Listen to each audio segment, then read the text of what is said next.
आज सुबह से एक फोटो सुर्खियों में है। ये फोटो है रूस के राष्ट्रपति व्लादिमीर पुतिन की कार में उनके साथ प्रधानमंत्री मोदी की। मोदी को अपनी कार में बैठाने के लिए पुतिन ने 10 मिनट तक इंतजार किया। आखिर मोदी और पुतिन के बीच कार में इतनी इंपॉर्टेंट बात क्या हुई? द्विपक्षीय बातचीत के लिए जाने से पहले, मीटिंग रूम में जाने के पहले इन दोनों नेताओं ने आखिर कार में क्या बात की, इसका खुलासा कुछ देर बाद हो गया। मीटिंग के बाद पुतिन ने यूक्रेन युद्ध खत्म करने के लिए दुनिया के सामने रूस की शर्तें रख दी। पुतिन ने कहा कि रूस इस युद्ध को खत्म करने के लिए तैयार है, लेकिन उससे पहले उनकी 3 शर्तें माननी होंगी। आखिर पुतिन की युद्ध विराम की शर्तें क्या हैं, सब कुछ समझिए इस रिपोर्ट में।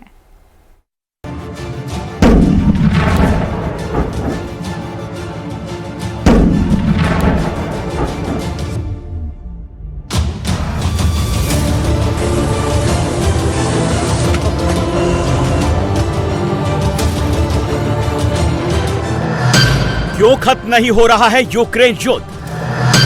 रूस क्यों है नेटो के विरुद्ध? जंग चलेगी कितने और दिन? आखिर क्या चाहते हैं पुतिन? चीन के तिएनजिन शहर में हो रही एससीओ की मीटिंग पर दुनिया भर की नजरें टिकी हुई हैं और इसके 2 बड़े कारण हैं। पहला टैरिफ वॉर और दूसरा यूक्रेन वॉर। दुनिया को उम्मीद थी रूस, चीन और भारत का ट्रंप टैरिफ को लेकर अमेरिका से जो टकराव चल रहा है उस तनाव का कुछ सॉल्यूशन निकलेगा। इसके अलावा अमेरिका और पश्चिमी देश ये भी देखना चाहते थे कि रूस ने एक बार फिर यूक्रेन पर जो बमों की बरसात शुरू की है उसे लेकर चीन और भारत क्या कहेंगे। क्या ये नेता यूक्रेन युद्ध को खत्म करने पर बात करेंगे? रशिया ने पिछले 1 हफ्ते से यूक्रेन के खिलाफ युद्ध और तेज कर दिया है। पुतिन फिलहाल आर पार के मूड में है।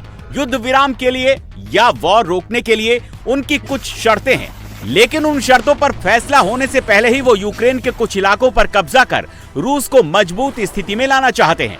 सोमवार सुबह यूक्रेन पर रूस के हमले में कम से कम 5 नागरिक मारे गए।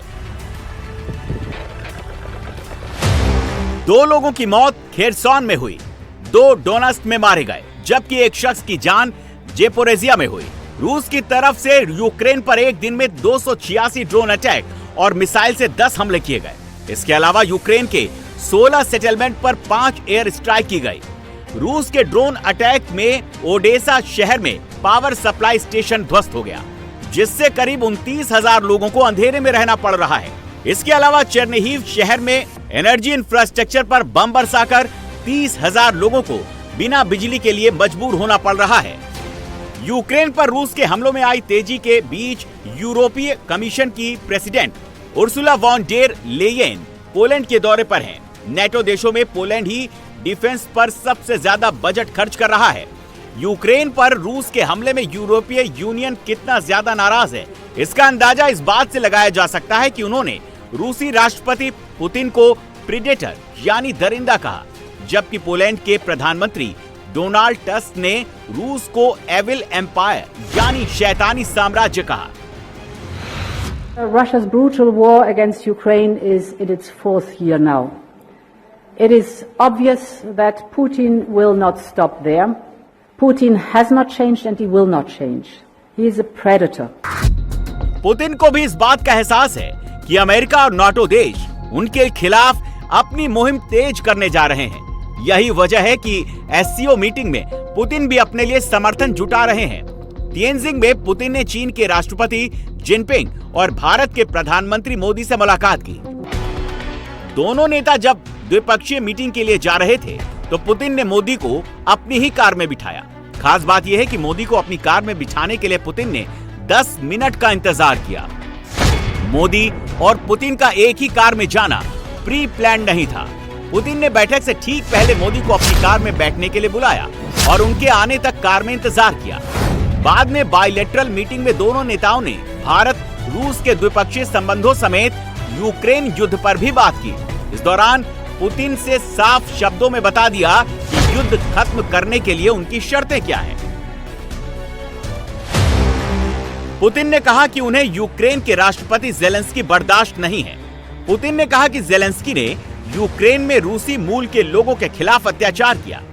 पुतिन नेटो से ये भरोसा चाहते हैं कि वो भविष्य में भी यूक्रेन को इस संगठन का सदस्य नहीं बनाएगा। पुतिन का कहना है कि वो किसी भी सूरत में नेटो को अपनी सीमा तक नहीं आने देंगे। पुतिन की तीसरी शर्त यह है कि 3.5 साल की लड़ाई के बाद यूक्रेन के जिन इलाकों में रूस का कब्जा हो चुका है, पश्चिमी देश वहां रूस के कब्जे को औपचारिक मान्यता दे। पुतिन कह रहे हैं कि अब वो इन इलाकों को खाली नहीं करेंगे। In this regard, we value the proposals of China and India. Ukraine संकट को लेकर हम अपने रुख पर कायम हैं।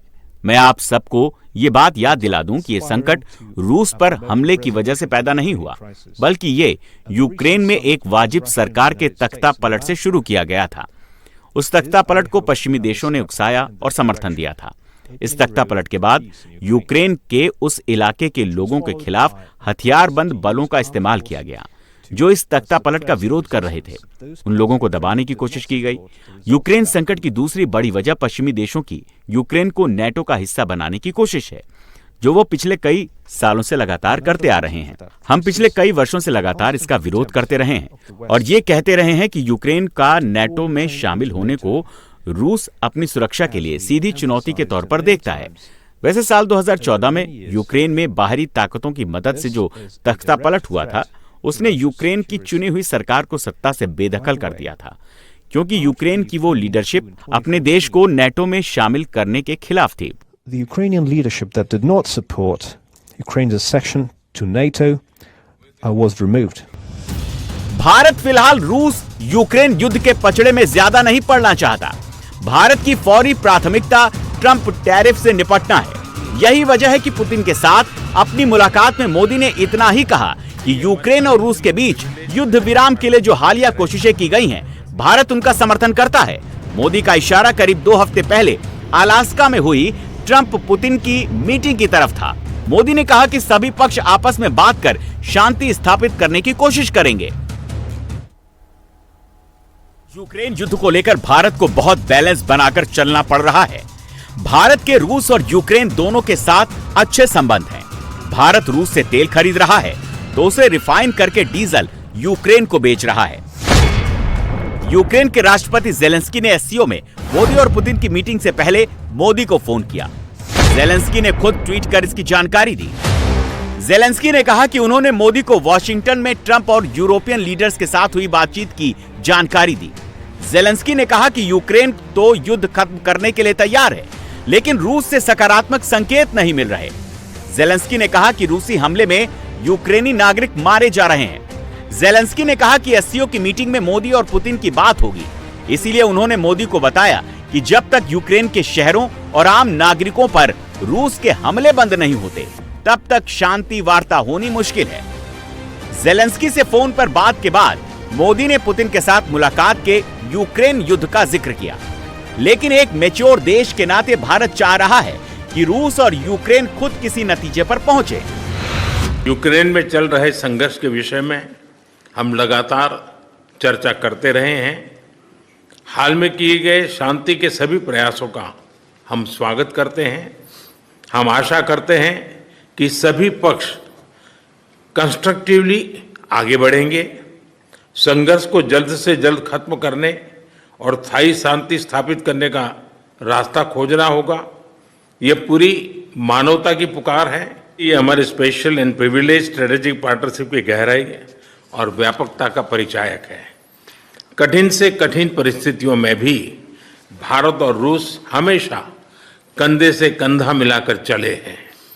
हमारा करीबी सहयोग न केवल दोनों देशों के लोगों के लिए बल्कि वैश्विक शांति, स्थिरता और समृद्धि के लिए महत्वपूर्ण है। एससीओ समिट में तो यूक्रेन युद्ध पर कोई ठोस बातचीत नहीं हुई, लेकिन इस युद्ध को रोकने के लिए अमेरिका और यूरोपीय देश एक बार फिर कोशिश करने वाले हैं। 4 सितंबर को पेरिस में ट्रंप और जेलेंस्की की मुलाकात होगी। ये मीटिंग फ्रांस के राष्ट्रपति इमैनुअल मैक्रों के न्योते पर हो रही है।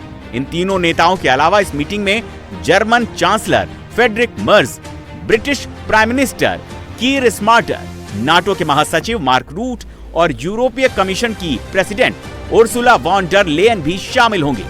अलास्का मीटिंग नाकाम रहने के बाद ही अमेरिका ने रूस को धमकी दी है कि अगर वो शांति के लिए तैयार नहीं होता तो उस पर टैरिफ बढ़ाया जाएगा। इस बीच यूक्रेन वॉर की मोदी का युद्ध बताने वाले ट्रंप के ट्रेड एडवाइजर पीटर नवारो ने एक और हैरान करने वाला बयान दिया।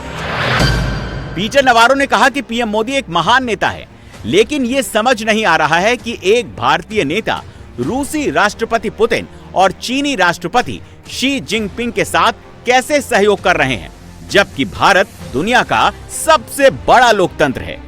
नवारो ने आगे कहा कि वो बस इतना कहेंगे कि भारतीय लोग समझें कि यहाँ क्या हो रहा है। ब्राह्मण मुनाफा कमा रहे हैं और आम भारतीयों को फायदा नहीं हो रहा है, इसे रोकना होगा।